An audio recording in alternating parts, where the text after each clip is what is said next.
Did you know the man worshipped as a god by millions was overthrown, suffocated, and buried under a toilet? This is the story of Haile Selassie, Emperor of Ethiopia, the Lion of Judah, the man Rastafarians culture.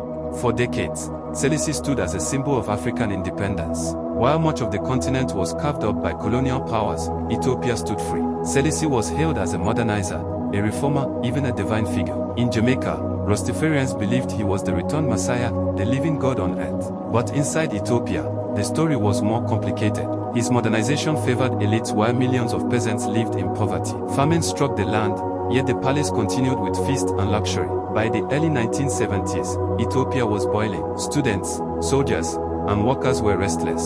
Corruption ran deep, and famine images shocked the world. In 1974, a group of Marxist officers known as the Derg seized power. They placed Selassie under house arrest. The Lion of Judah, once adored by global leaders, now a prisoner in his own palace. But his end was darker still. In August 1975, Haile Selassie was killed quietly. Officially, they claimed he died in his sleep, but the truth leaked later. He had been suffocated in his bed.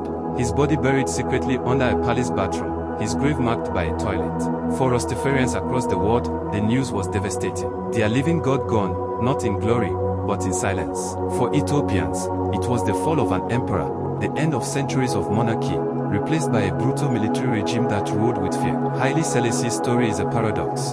To the world, he was majesty, divinity, a symbol of African pride. At home, he was a ruler criticized for neglecting his people's hunger. His death under a toilet is a chilling reminder: power, even divine power, can vanish in an instant. Today, Haile Selassie remains a figure of debate.